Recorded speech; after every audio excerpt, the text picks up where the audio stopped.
ఆయన అభివృద్ధిని చేసే సంవత్సరం. దేవునికి స్తోత్రం. హల్లెలూయా. మన అభివృద్ధి ప్రతి ఒక్కరూ కళ్ళారా చూస్తారు. నేను ఒకసారి ఒక చెట్టు వేసాను, అది ఎంతకీ ఎదగదు, చావదు. నీళ్లు పోస్తూ ఉంటాను, నాకు చెట్లు అంటే మహా ఇష్టం. అప్పటికే 2 ఏళ్ళు దాటిపోయింది. అప్పుడు ఎవరో ఒక అతను నా దగ్గరికి వచ్చి నాతో ఏదో మాట్లాడేదానికని వచ్చి మాట్లాడుతూ ఎంతసేపు ఆ చెట్టునే చూస్తాడు. ఏమయ్యా, నాతో మాట్లాడాలని వచ్చావా? ఆ చెట్టు కొరకు వచ్చావా? ఎందుకు దాన్ని చూస్తావు? నాకు ఖాళీ లేదు, కొంచెం మాట్లాడవయ్యా బాబు, మాట్లాడి ముగిస్తే నేను మరొక చోటుకి వెళ్ళాలి అంటాను. కాదండి, ఈ చెట్టు, ఆ చెట్టు సంగతి నీకెందుకండి, వచ్చిన సంగతి ఏంటి చెప్పండి బాబు అంటాను. కాదండి, ఒక చిన్న పలుగు తీసుకొచ్చి ఇచ్చారంట నా చేతికి, ఆ చెట్టు నేను ఎదిగేటట్టు చేస్తానన్నాడు. ఏమిటా నువ్వు అనేదంటే, నేను చెట్ల శాస్త్రం చదివి ఉన్నానండి, బాటనీ. ఈ చెట్టు వేసి మీరు 2-3 సంవత్సరాలు అయిందా? అవును. ఇది ఎదగట్లేదు కదా? అవును. మీకు ఎలా తెలుసు? దాని మొహం చూసి తెలుస్తుందండి నాకు. పలుగు తీసుకొని వచ్చిస్తే 2 సార్లు టక్ 2 పొడిచాడు. పొడిచి అలా లేపితే ఇంతెంతలో రాళ్ళు, గుండ్రాళ్ళు ఉన్నాయి దాన్ని వేళ్ళకి దగ్గర.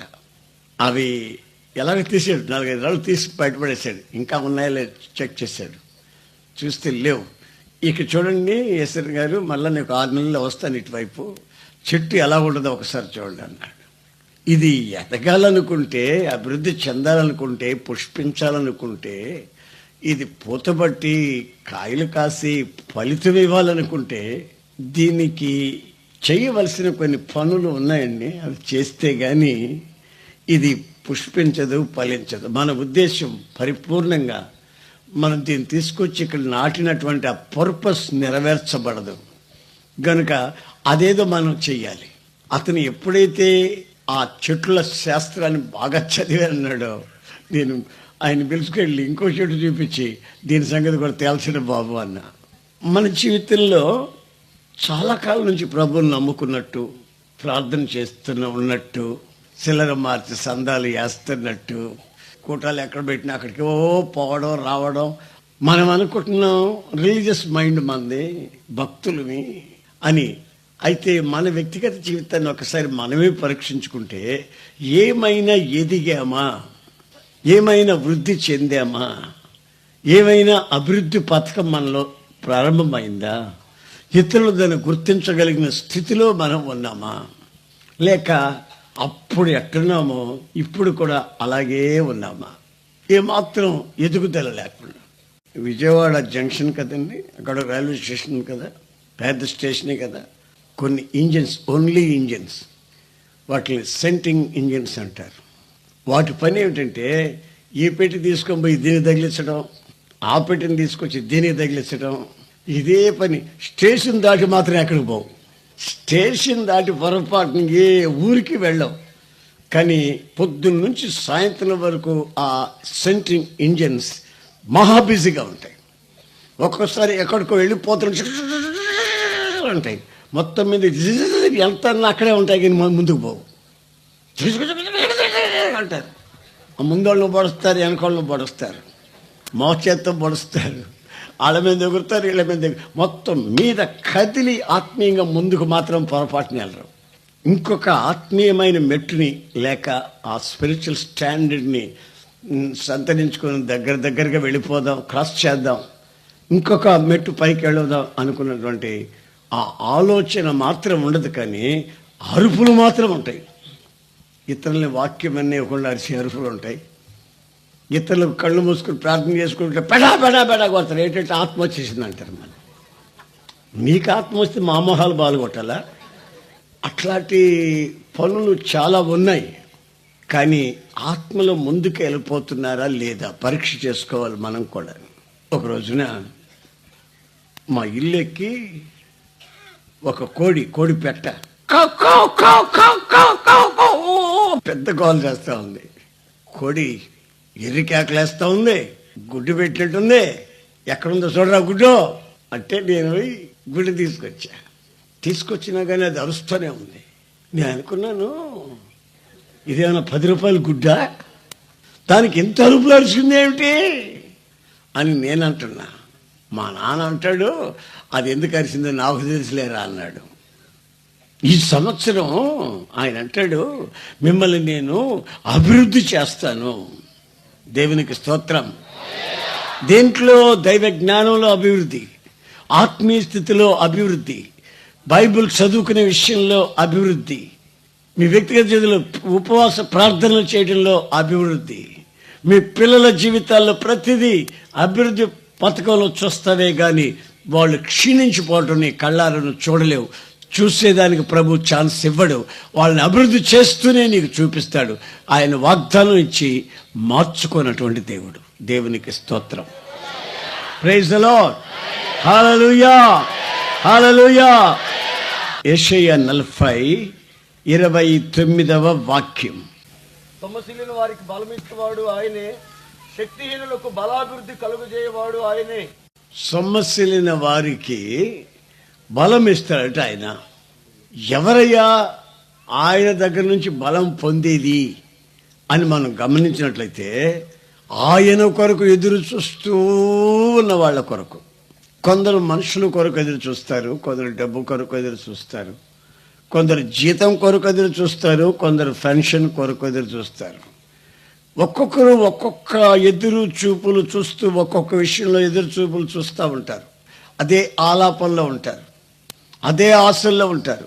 అయితే దేవుని కొరకు ఎవరైతే ఎదురు చూస్తూ ఎదురు తెన్నులు చూస్తూ ఉంటారో వాళ్ళకి ఆయన ఏం చేస్తాడంటండి చెప్పండి? నూతనమైన బలం, బలాభివృద్ధి. ఏం బలం అది? ఆ పక్కింటి వాళ్ళని వంగదీసి గుద్దే బలమా? చెప్పిన మాట ఎనకపోతే కీళ్లు చెంది ఎరగొట్టే బలమా? మల్ల యుద్ధాలు చేసే బలమా?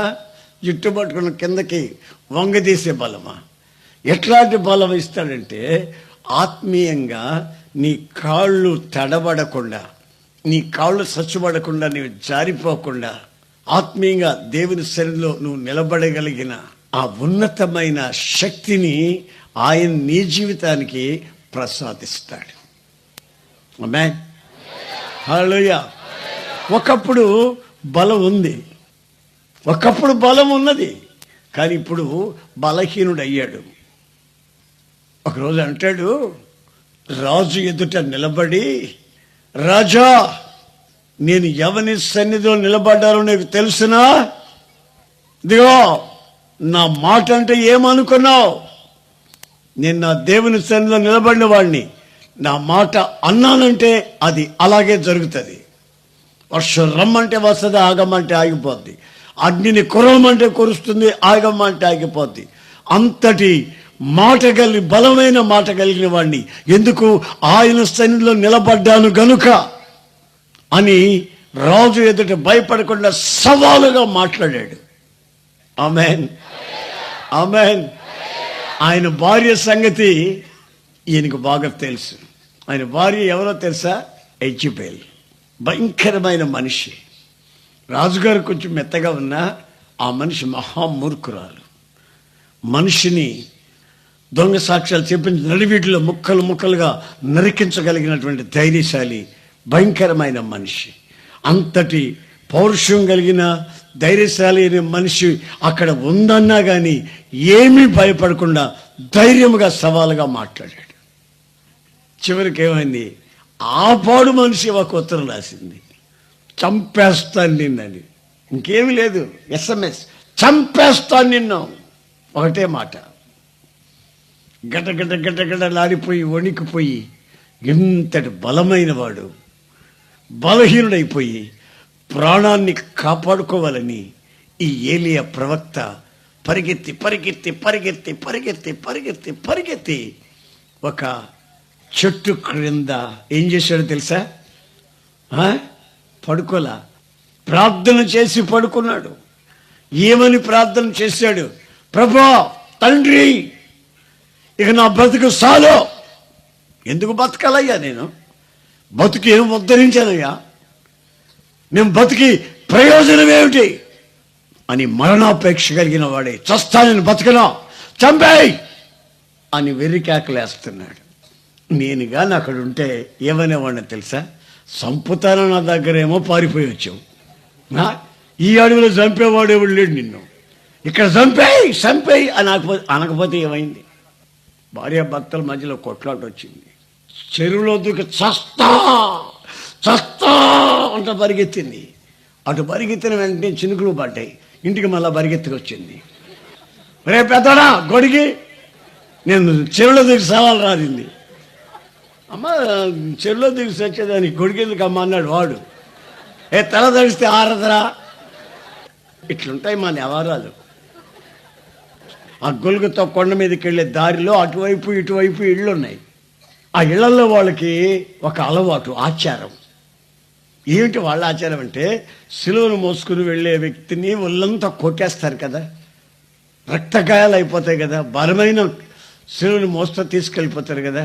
అప్పుడు ఆ నొప్పులు, ఆ బాధ అతనికి తెలియకుండా ఉండాలని అటువైపు ఇటువైపు దారిని వెళ్ళేవాళ్ళు, ఆ ఇళ్లలో ఉన్నవాళ్ళు స్త్రీలు మత్తు పదార్థాలు తీసుకుని వచ్చి ఆ నొప్పి తెలియకుండా ఉండేటట్లుగా వీడు ఈ మోసుకుని పోయే వ్యక్తి దొంగ బందిపోటు మత్తులో ఆ దెబ్బలు తింటూ వెళ్ళిపోవాలని, ఆ పుణ్యం సంపాదించుకుందామని వాళ్ళు అంతంత పాత్రల్లో ఆ మత్తు పదార్థాలు తెచ్చి అలా మోసుకుని పోయే వాళ్ళకి తాగిపిస్తారు. పుణ్యం కొరకు వాళ్ళ అలవాటు, స్త్రీల అలవాటు. ఆ పాత్రను తీసుకుని వచ్చి అలాగే యేసు ప్రభు కూడా అందించారు. అయ్యా, నీ బాధలు, నీ కష్టాలు, నీ రక్తగాయాలు, ఈ శ్రమలంతా నువ్వు మర్చిపోయేటట్టుగా, నీకు అది బాధగా ఉండేటట్టు కాకుండా మాకు పుణ్యం ఉంటుంది, ఇవి తాగు బాబు అని ఏడుస్తూ అందిస్తే ఆయన పుచ్చుకోలేదు. అమ్మా, నా కొరకు మీరు ఏడవకండి అమ్మా, మీ కొరకు, మీ పిల్లల కొరకు ఏడవండి అమ్మా. నా కొరకు ఏడుస్తున్నాను ఎందుకమ్మా? నేను ప్రాణత్యాగం చేసుకున్నవాళ్ళమ్మా. నా ప్రతి రక్తపు బొట్టు మీకు, మీ పిల్లలకి అభివృద్ధి పథకాన్ని అందిస్తుందమ్మా. మీకే కాదు దూరములో ఉన్నటువంటి ప్రతి ఒక్కరికి, ప్రపంచంలో ఉన్న ప్రతి మనిషికి నెమ్మదిని, విశ్రాంతిని కలుగు చేస్తామన్న ప్రతి రక్తపు బొట్టు, ఈ బాధ, ఈ శ్రమ మీ జీవితాలకి స్వస్థతను కలుగు చేస్తుంది తల్లి. ఈ శ్రమలలో నేను పరిశుద్ధపరచబడతాను. ఈ నశించిపోయే ఈ శరీరం మహిమగల శరీరాన్ని ధరించుకొని రేపు లేవబోతుంది గనుక ఈ కష్టమేదో, ఈ బాధ ఏంటో, ఈ శ్రమేదో నేను అనుభవించాలి. శరీరంలో ఏమన్నా, ఏది కృషించిపోయినా సత్యవాడికి ఏది కృషిస్తే ఏమైందండి? అయితే ఆకాశం అందున దేవుడు చూస్తున్నాడు. చూసి దేవదూతను పంపించాడు. మావాడు అలసిపోయి బలహీనుడైపోయి, ఒకప్పుడు మహాధైర్యశాలి, బలహీనుడైపోయి పడుకున్నాడు. వాళ్ళని లేపి కొంచెం ఆహారం పెట్టుకో. తిన్నంతసేపు తిని మరలా పడుకున్నాడు. ఎందుకంటారా? అంతవరకు ఆయా ప్రాంతాల్లో కాకులు తెచ్చిస్తుంటే తిన్న వ్యక్తి ఇప్పుడు పరలోకం నుంచి వచ్చింది ఆహారం. దాని ఆ తారతమ్యం, ఆ వ్యత్యాసం అర్థం కాని నిద్ర మత్తులో, మరణాపేక్షలో ఉన్నాడు. దేవుడు ఇన్ని మేళ్ళు చేశాడే, నా నీతి నిద్రించిందా? నా యొక్క జ్ఞానం ఏమైంది? దేవుని కొరకు బలపరచబడ్డ నా బ్రతుకు ఏమైంది అని అర్థం చేసుకోకుండా నిద్రలోకి వెళ్ళిపోయాడు. అయినా దేవుడు మరలా అన్నాడు దేవదూతతో, మరలా అతని అతన్ని లేపు, నేను వాగ్దానం చేశాను, నేను బలాభివృద్ధిని కలుగు చేసేవాడిని, నా కొరకు కనిపెట్టిన వాళ్ళని బలాభివృద్ధి కలుగు చేసేవాడు. లేపు,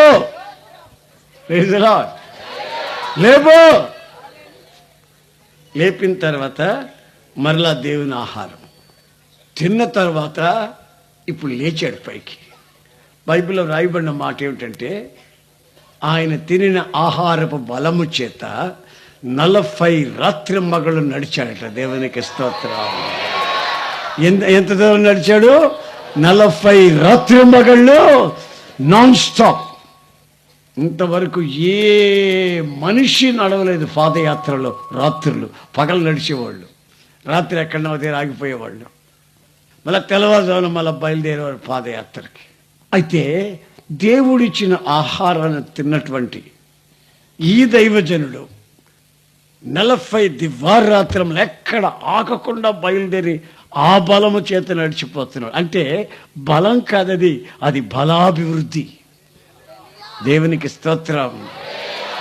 ఆ బలాభివృద్ధి నీకు అనుగ్రహించబడేటట్లు నీ వ్యక్తిత్వంలో, నీ సోమరితనంలో నుంచి, మరణాపేక్షలో నుంచి, నిద్ర వ్యవస్థలో నుంచి నిన్ను విడిపించగలిగిన శక్తి ఆయన ఇస్తాడు. ఎందుకంటే ఒకప్పుడు నీవు ఆయన కొరకు ఎదురు చూసిన వ్యక్తివి, ఇప్పుడు బలహీనమైన ఆయన బలపరచుటకు సమర్థుడు, శక్తి గలవాడు. మన పితరులు అనుభవించారు, అదే ఆయన మన బ్రతుకులో చేస్తాను అంటున్నాడు. ఓ రోజున యేసు ప్రభు ఇలాగే దేవుని మందిరానికి వచ్చాడు. దేవుని మందిరంలో చాలామంది దేవుని ఆరాధించుకుంటూ భక్తిగా ఉన్నారు. యేసు ప్రభు వచ్చిన వాళ్ళందరినీ ఒక్కసారి కలయ చూశాడు. ఏమా, ఇదిగో నీకే చెప్పేది, ఇదిగో వినబడుతుంది, నీకు వినబడలేదా?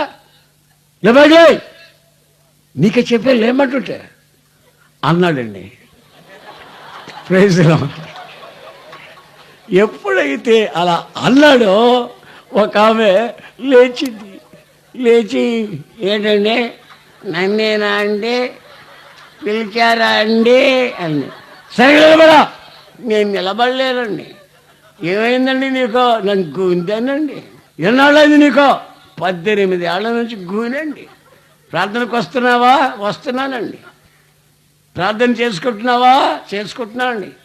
సిల్లరమార్ సందా ఇస్తున్నావా? ఇస్తున్నానండి. మరి గూని ఎందుకండి? అది నాకు అర్థం కావట్లేదండి. 18 ఏళ్ల గూని యేసు ప్రభు కనిపెట్టాడు. నా సన్నిధిలో, నా ఆలయంలో ఈ బలహీనపరచబడినటువంటి ఈ మనిషి ఉండొచ్చునా? నా ఉండకూడదు అని దగ్గర రమ్మన్నాడు. దగ్గరికి వచ్చింది. ఈయన కూడా దగ్గరికి వెళ్ళి ఆ గోని మీద చేపెట్టాడు. ఏయ్, బలహీనపరచు దయ్యమా, కమ్ అవుట్ అని ఒక్కసారి గద్దించాడు. ఇప్పుడు ఎట్లా? బాగానే ఉందయ్యా. వంగిసాడు. బాగానే ఉందయ్యా. ఏమైంది? అదే బలహీనపరచు దయ్యమా, బయటికి రాన్నవే. అప్పుడు నాలో నుంచి ఒక దురాత్మ బయటకు వచ్చింది. నన్ను జుట్టు పట్టుకొని భూమికి ఇలాగ వంగదీస్తున్నటువంటి 18 ఏళ్ల వయసు నుంచి ఇప్పటి వరకు నా గోని మాత్రం, నా బలహీనమైన అనుభవం మాత్రం పోలేదయ్యా. నా ప్రియమైన సహోదరులారా, మీ వ్యక్తిగత జీవితంలో అభివృద్ధి నిన్ను చేస్తానంటే ఇల్లు మీద ఇల్లు కొడతావని కాదు దాని అర్థం.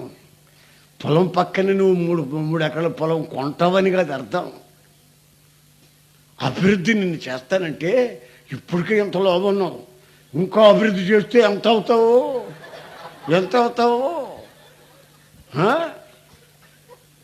ఆ రోజు నాకు పేపర్లో నాకు ఒక ఆయన చూపించాడు. గుమ్మాన్ని బగలు కొడతా ఉన్నారు. ఏమిట్రా అని చూస్తే ఆడిని అడ్డం తిప్పినా, నిలువు తిప్పినా ఆ గుమ్మం చాలట్లేదంటే ఆడిని బయటికి తెద్దామంటే అడ్డం బలిసిపోయాడు. ఆడికి పైకి కిందకి ఎదగలేవాడు, ఇటు అడ్డం బలిసిపోయాడు. మనము ఆత్మీయతలోకి, దైవత్వంలోకి ఎదగాలి. గనుక మనం అర్జెంట్లుగా మన వ్యక్తిత్వంలో ఎలా ఎదుగుతున్నాం, ఎలా అభివృద్ధి చెందుతున్నాం. వంగిన మనిషిని ప్రభు పైకి నిలబెట్టాడు, కానీ అడ్డం పెంచలా. నీ వ్యక్తిగత జీవితంలో అభివృద్ధి, నీ పిల్లల జీవితంలో అభివృద్ధి అంటే నీవు దేవుని వైపు తిరుగుతావు, నీ పిల్లలు దేవుని వైపు తిరుగుతారు. నీ జీవితానికి ఒక శాంతి, సమాధానం కలుగుతుంది. నీ వ్యక్తిత్వంలో ఆరోగ్యంగా నువ్వు నిలబడతావు. తప్పనిసరిగా ఈ సంవత్సరం అభివృద్ధి చేస్తాను. మ్యాన్, నీవు నీ పిల్లలు ఒకవేళ భూసంబంధంగా వంగిపోయారే అనుకో, వాళ్ళని సరిగ్గా నేను లేపి నిలబెట్టగలుగుతా. బలాభివృద్ధి.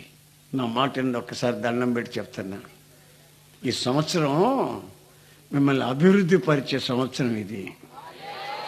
నీవు ఆత్మలో అభివృద్ధి చెందుతావు. ఆమేన్. ఉపవాస ప్రార్థనలో అభివృద్ధి చెందుతావు. పరిశుద్ధాత్మలో రెండంతల అభిషేకాన్ని నువ్వు పొందుతావు. నీలో నుంచి ప్రవచన వాక్యాలు బయలుదేరుతాయి. నీ ద్వారా సంఘం అభివృద్ధి చెందుతుంది. నీ ద్వారా విశ్వాంతం కదిలించబడబోతుంది. నీ కుటుంబాలు కదిలించబడతాయి. నీవు కానిది, నీవు లేనిది ఉన్నట్టుగా చూడగలిగిన సంవత్సరం ఈ సంవత్సరం. ఆశీర్వదించబడిన సంవత్సరం, నీవు అనుభవించే సంవత్సరం. యెహోవా కొరకు కనిపెట్టే వాళ్ళని ఆయన బలపరచువాడు, బలాభివృద్ధి కలుగు చేయవాడు. దేవునికి స్తోత్రం కలుగును. ఒకసారి పౌలు అంటాడు, నేను అప్పుల్లో వాడిని, నేను పౌలు వాడిని, నేను బర్నబాస్ వాడిని, నేను ఆ సంఘస్థుడిని ఈ సంఘస్థుడిని పిచ్చి పిచ్చి వేసాల ఇద్దరా బాబు. ఒకరేమో విత్తనం వేశారు, మరొకరేమో నీళ్లు పోస్తారు, ఇంకొకరేమో ఎరువేశారు. అంతే. ఇంక్రీజ్ చేసింది ఎవరో తెలుసా? దేవుడే. ఆమేన్. మన యొక్క అభివృద్ధి, మన ఆయుష్ ఎవరి చేతిలో ఉందో తెలుసా? అదిగో ఆయన చేతిలో. సముద్రపు అగాధాలలో వెళ్తున్నా ఆయన చేతిలో మనం ఉన్నాం. ఆకాశ గగనాల్లో ఎగురుతున్నా ఆయన చేతిలో ఉన్నాం. జలములలో పడి వెళ్ళవలసి వచ్చినా ఆయన చేతిలో ఉన్నాం. అగ్ని మధ్యలో నడవలసి వచ్చినా మనం ఆయన చేతిలో ఉన్నాం. ఆయన చేతిలో నుంచి మనల్ని ఈడ్చుకుని వెళ్ళేదానికి ఎవ్వడికి చేత కాదు. మన ఆయుష్ ఆయన చేతిలో ఉంది. ఎవ్వరు నీ జీవితాన్ని ఏమి చేయలేరు. కారణం, నీవు ఆయన చేతిలో ఉన్నావు. ఆయన పట్టుకొని ఉన్నాడు. అందుకే ఆయన అన్నాడు, నా బలమైన హస్తంలో మీరు దీన మనస్కులై ఉండండి, తగిన సమయమందు నిన్ను నేను హెచ్చింప చేస్తాను, నిన్ను ప్రమోట్ చేస్తాను. ఎప్పుడు నీ వ్యక్తిత్వంలో ఆ హ్యూమిలిటీ, దీనత్వం ఎప్పుడైతే వ్యక్తిత్వంగా నీ జీవితంలో కనిపిస్తుందో, ఆ వ్యక్తిత్వాన్ని బట్టి నిన్ను నేను తగిన సమయంలో హెచ్చిస్తాను. నా చేతులను మరుగై ఉండుము. అందుకే యోహాను అంటాడు, బాప్తిస్మిచ్చే యోహాను, ఆయన నాలో పెరగాలి, నేను ఆయనలో ఏమైపోవాలి? తరగాలి. నేను తరిగిపోవాలి, ఆయన నాలో పెరగాలి. సాతాను గాడు వచ్చి చూసినప్పుడు నేను వాడికి కనబడకూడదు, ఆయన చాటును నేనుండాలి, వాడి కళ్ళకి ఆయన కనబడాలి. అప్పుడు వాడు నన్నేమీ చెయ్యలేడు. సాతాను గాడు దగ్గర పోజులు పెట్టి గారు కనబడ్డామో వాడు ఒక కన్ను కనిపెడతానే ఉంటాడు. మన పోజులన్నీ ఆపి ఆయన చాటుకి వెళ్ళిపోవాలి. మనలో ఆయన ఇంక్రీజ్ కావాలి. మన వ్యక్తిత్వంలో, మాటలలో, పద్ధతులలో, చూపులలో, ఆలోచనలలో, పడకలో, నడకలో, ప్రతి విషయంలో ఆయన మాత్రమే ప్రత్యక్షంగా కనిపించే ఆ స్థితిగతిలో మధ్యకి ఎప్పుడైతే మనం వస్తున్నామో ఆయన అంటాడు, తగిన సమయం అంది. ఆ రైట్ టైం వచ్చింది. అదే 2010 సంవత్సరం. ఆ సమయం వచ్చింది, ఆసన్నం అయింది. హల్లెలూయా. నీ కన్నీటికి ముగింపు, దరిద్రతకి ముగింపు, నీ కాలు జారి తడబడిపోతున్న నీ నిందలకి, అవమానాలకి, సమస్తానికి ఒక ముగింపు వచ్చింది. ఆయన నిన్ను ఇంక్రీజ్ చేయాలని, అభివృద్ధి చేయాలని, నిన్ను ప్రమోట్ చేయాలని కోరుకుంటూ ఉన్నటువంటి ఆ సంవత్సరానికి మనం వచ్చి పడ్డాం. 2010. ఆమేన్. హల్లెలూయా. ప్రభు అంటాడు, కాలం పోతే మళ్ళా రాదు. నీ వయసు దాటిపోతే మరలా ఆ వయసు మరలా నీ బ్రతుకులోకి రాదు. కనుక నువ్వు జాగ్రత్త పడవలసిన అవసరం ఎంతైనా ఉంది. కనుక నువ్వు దేవుని సన్నిధిలో సంతోషంలో అభివృద్ధి చెందాలి. నీ యొక్క ఫలం అభివృద్ధి చెందాలి. నీవు దేవుని కొరకు ఇస్తున్నవే కానుక, అది కూడా ఎదగాలి. మీకు ఒక సంగతి చెప్తాను చూడండి. నేను మద్రాసులో ఉంటున్నప్పుడు చెన్నైలో ఒక రోడ్డు మార్జిన్లో ఒక ఫ్యామిలీ ఉండేది, క్రిస్టియన్ ఫ్యామిలీ. మా ఇంటికి వచ్చి ఒక చిన్న ప్రార్థన చేస్తావా, నా కొడుకు విచ్చలవిడిగా ప్రవర్తిస్తున్నాడు, నా కూతురు మతి మరుపుది అని ప్రార్థన చేపించారు. ప్రార్థన చేశానండి. ఆ కష్టాల్లో, ఆ బాధల్లో కూడా 2 రూపాయలు కానుక ఇచ్చింది, వెళ్ళిపోయారు. ఆ తర్వాత మా పెద్ద పాస్టర్ గారు నన్ను కలకత్తా వెళ్ళమన్నాడు. వెస్ట్ బెంగాల్లో 2 ఏళ్ళు ఉన్నా. తర్వాత మళ్ళీ చెన్నైకి వచ్చినప్పుడు ఆ ఇంటికి వెళ్ళి చూడాలనిపించింది. ఆ ఇంటికి వెళ్తామని వెళ్తే అక్కడ ఇల్లు ఒక్కటి లేదు, తీసేశారు. రోడ్ల మీద ఉన్న పక్కన ఇళ్ళని తీసేశారు. అక్కడ ఒక అతను అడిగితే, ఏమండి ఇక్కడ ఇళ్ళు వరుసగా ఉన్నాయి, ఏమైనాయి? వాళ్ళకి ఇల్లు ఇచ్చారండి, పలానా దగ్గర ఉన్నారంటే ఆ ఇల్లు వెతుక్కుంటూ ఆడికి వెళితే మంచిగా బిల్డింగ్ గవర్నమెంట్ ఇచ్చారు. అక్కడికి వెళితే వాళ్ళు నన్ను చూసి పలకరించి చేతులు పట్టుకొని లోపలికి తీసుకెళ్ళి పళ్ళని తీసుకొచ్చి కాళ్ళు కొడితే అన్నారు, అట్లంతా వద్దులేండి, మీకు దేవుడు చేసిన మేలు కృతజ్ఞత ఉంటే అదే చాలు, నా కాళ్ళు కడగాల్సిన అక్కరేం లేదు, ప్రార్థన చేస్తాను. అవును, అమ్మాయి ఎక్కడ? అమ్మాయి కొంచెం చదువుకుందండి, ఈ మధ్య ఏదో పరీక్ష రాసింది, పాస్ అయింది, ఇప్పుడు వీసా కొరకు వెళ్ళింది, ఎక్కడికో నర్సు ట్రైనింగ్ అంట అని చెప్పారు. దేవానికి స్తోత్రం ప్రభా అనుకున్నాను. ఈడేడంటే ఈడు ఇంజనీర్ చదువుతున్నాడు అన్నారు. మరి బాబు ఇంజనీరే. సరే ప్రార్థన చేసి ఆయన పిలిచి ప్రార్థన చేసి ఆ అమ్మాయి వచ్చింది దాకుండా ప్రార్థన చేసి వెళ్ళేటప్పుడు ప్రార్థన చేయించుకొని 2 రూపాయలు ఇచ్చారు. తర్వాత నేను మళ్ళా 2 సంవత్సరాల తర్వాత అటు పోతే అప్పుడు ఆ అమ్మాయి దుబాయ్లో ఉంది, ఈడేమో బెంగళూరులో ఉన్నాడు. ఒక ఇల్లు కొనుక్కొని అప్పటికే ఆయన ప్రేమలో పడిపోయి పెళ్లి చేసుకొని అబ్బో బ్రహ్మాండంగా ఉన్నాడు. అప్పుడు వీళ్ళేం చేశారు, తల్లి ఆ ఇల్లు కాక పక్కన ఉండే 2 ఇళ్ళు మళ్ళీ కొనిపెట్టింది పిల్లలకి. బాగా ఉన్నారు, మంచి స్థితిలో ఉన్నారు. అయ్యా నీ సెలవేనయ్యా, ఆ ప్రార్థనేనయ్యా, నువ్వేనయ్యా మా ఫ్యామిలీ పాస్టరే, అది ఇది అన్నారు. పోన్లీ నేను ఎక్కడో పుట్టాను, వీళ్ళు ఎక్కడో పుట్టారు, వాళ్ళ ఫ్యామిలీ పాస్టర్ అంటే నేను ఊగిపోయా. తర్వాత ప్రార్థన చేయమంటే చేశా, 2 రూపాయలు ఇచ్చారు. మీ శరీరములను సజీవ యాగముగా అర్పించండి, లివింగ్ సాక్రిఫైస్. పాత నిబంధన గ్రంథంలో గొర్రెల్ని, మేకల్ని, ఎడ్లని, పావురాలని నరికి ఆ రక్తాన్ని బలిపీఠం దగ్గర పిండి ఆ మాంసాన్ని తీసి నిప్పుల మీద వేసేవాళ్ళు, బూడిదైపోద్ది. అది సచ్చిన బలి. అయితే ప్రభు అంటాడు, దేవుని వాక్యం అంటుంది, మీ యొక్క యాగం లివింగ్ సాక్రిఫైస్, సజీవ యాగముగా మిమ్మల్ని మీరే సమర్పించుకొనుడి. గొర్రెలు తమను తాము సమర్పించుకోవు, వాళ్ళెవరో సమర్పించి నరికి దీంట్లో పెడుతుంటారు. అయితే మనకు మనమే బ్రతికి ఉండగానే ఆ బలిపీఠం మీద పెట్టేయాలి, దహించబడిపోవాలి.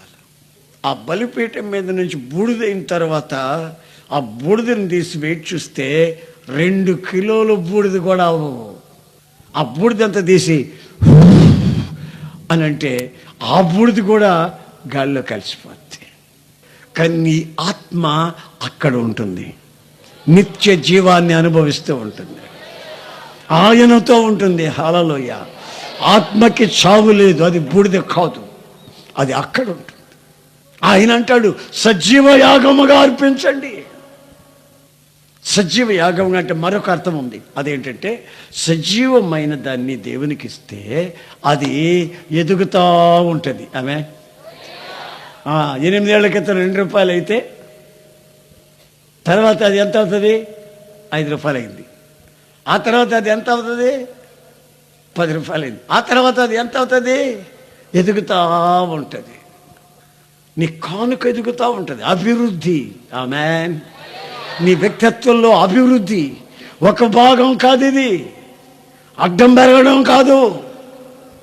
ఆధ్యాత్మికమైనటువంటి నీ పరిపక్వమైన రూపం, క్రీస్తు యేసుకు తగిన రూపంలోకి ఆయన సజీవ యాగముగా మన కొరకు అర్పించబడితే ఆయనకి సమానమైనటువంటి ఆ ప్రతిబింబం, ఆ రూపమే మన వ్యక్తిత్వంలో యాగముగా మార్చబడుతుంది. మనం ఇచ్చింది ఏది కుళ్ళి కృషించిపోదు, అది ఎదుగుతానే ఉంటుంది, రీసైక్లింగ్ అవుతుంది. ఇప్పుడు ఒక రైతు ఉన్నాడు అనుకోండి, అతనికి ఒక 10 బస్తాలు ధాన్యం కావాలనుకున్నప్పుడు దానికి తగినట్టుగా విత్తాలి కదండి. ఒక 50 బస్తాలు కావాలంటే దానికి తగినట్టుగా విత్తాలి కదండి. నువ్వు ఒక బస్తా విత్తి 50 బస్తాలు కావాలంటే ఎలాగా? నీ కుటుంబానికి ఒక 20,000 రూపాయలు నెలకి ఖర్చు అయితే దానికి తగినట్టుగా విత్తాలి కదండి. విత్తితే కదా నువ్వు కోసుకుంటావు. నువ్వు విత్తకుండా అప్పులు పాలైపోయాను, వడ్డీలు కట్టలేకపోతున్నాను, ఏదైనా తాగి చస్తామనుకుంటున్నాను. యేసన్న గారండి మీరేమైనా సహాయం చేస్తారా అని నన్ను అడిగితే, నేను ఇల్లు వాకిలు వదిలిపెట్టి ఉన్నదే వదులుకొని నేను వస్తే నేనెందుకు వచ్చాను? మీరేదైనా కానుక ఇస్తే ఆ కానుకతో సేవ చేద్దామని.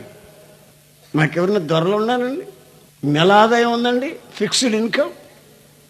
దేవుని బిడ్డలు మేళ్లు పొంది వాళ్ళు ఇచ్చే కానుకతో ఆ అభివృద్ధి పథకంలో మేము కూడా అభివృద్ధిగా దేవుని సేవ చేసుకుంటూ దేవుని కార్యక్రమాల్లో ఆఖరి పైస వరకు ఖర్చు పెట్టుకుంటూ ముందుకు సాగుతున్నాం. ఇప్పుడు నేను దాచుకుంటే ఎవరికి దాచేది? నా వెనకెవరున్నారు? డాడీ, ఓ డాడీ నాకు బూడిసులు కొనిపెట్టవా డాడీ అని అడిగేవాడు ఉన్నాడా? డాడీ ఫీజు కట్టో, ఫీజు యూనిఫామ్ కొనిపెట్టో అని పిల్లందా? దేవుడు నాకు ఏమి ఇచ్చినా అది ఆఖరి పైస వరకు దేవుని సేవలో ఖర్చు పెట్టి చేతులు శుభ్రంగా ఉంచుకొని ప్రభు పిలిచేవాడు ప్రభు దగ్గరికి వెళ్ళిపోవడం. అందుకని ఆయన వాక్యం అంటుంది, సహోదరులారా దేవుని వాత్సల్యాన్ని బట్టి మిమ్మల్ని బతిమలాడుకుంటున్నాను, మీరు మీ జీవితాలను సజీవ యాగముగా సమర్పించండి. అప్పుడు మీ మనస్సు మార్చబడి నూతన మగుట వలన రూపాంతరము చెందెదరు, అది మీకు బుద్ధి గల ఆరాధన. ఈ సంవత్సరం నిన్ను అభివృద్ధి పరుస్తాడండి, అవునా కాదా? అభివృద్ధి పాడాలని ఉందా లేదా? నీవు నీ పిల్లలు మరి నీ జీవితంలో అభివృద్ధి పథకాన్ని ఆయన ఎదురు చూస్తున్నాడు. నేను వీడికి ఇచ్చి చూస్తాను, వీడు నాకు నమ్మకంగా ఉంటున్నాడో కకృతి బుద్ధులు చూపిస్తున్నాడో చూద్దాం అనుకుంటాడు. మీరు కకృతి బుద్ధులు చూపించారంటే మీరు విత్తిన దానికి తగినట్టుగానే కోసుకుంటారు. మీరు ధారాళంగా విత్తితే ధారాళంగా కోసుకునే అనుభవాలు పెరుగుతాయి. బలహీనులైతే ఆయన బలపరుస్తాడు. నీ శరీరం కృషించిపోతే దాన్ని లేవనెత్తుతాడు. నలుగురిలో నిలబడే ధైర్యం చాలకపోతే చక్రవర్తుల ఎదుట, మంత్రుల ఎదుట, రాష్ట్రపతుల ఎదుట నిలబెడతాడు. ఆమేన్, ఆమేన్. ఒకని ఆయుష్ ఆయన చేతిలో ఉంది, ఆశీర్వాదమైన ఆయన చేతిలో ఉంది. ఆయన చేయి వదిలితే మాత్రం ఏ ఒక్కడు బ్రతకడు. రాజ్యాలు పరిపాలించిన వాళ్ళు బ్రతకరు, బంగారు పళ్ళాల్లో తిన్న వాళ్ళు బ్రతకరు, ప్రపంచాన్ని ఏలిన వాళ్ళు బ్రతకరు. ఆయన వదిలితే ఆయన హస్తములో మనం మరుగై ఉన్నాం.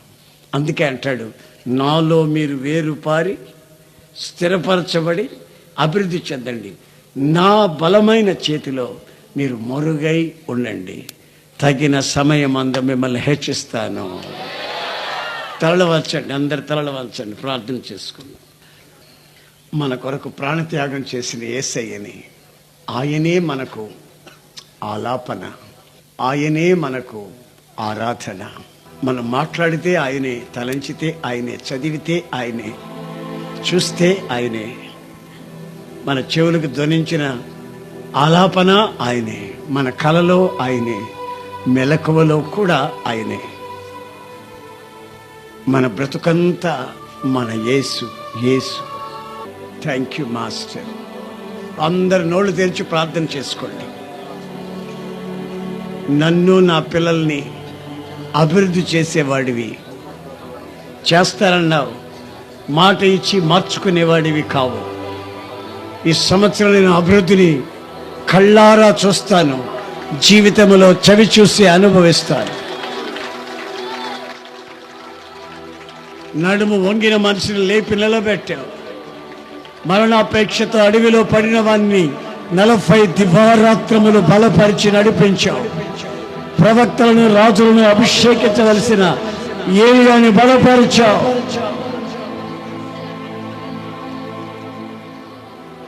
నీ కొరకు కనిపెట్టే వాళ్ళని అభివృద్ధి పరిచే దేవా నీకు స్తోత్రం. అద్భుతమైన కార్యాలు మీరు జరిగించి ఉన్నతమైనటువంటి మహాభివృద్ధి కలుగజేయబోతుందుకు స్తోత్రాలు చెల్లిస్తూ మిగిలినటువంటి సమయం అంతటిని మీరు ఆశీర్వాదకరంగా మహిమకరంగా జరిగించమని యేసు నామములో వేడుకొనుచున్నాము తండ్రి. ఆమేన్.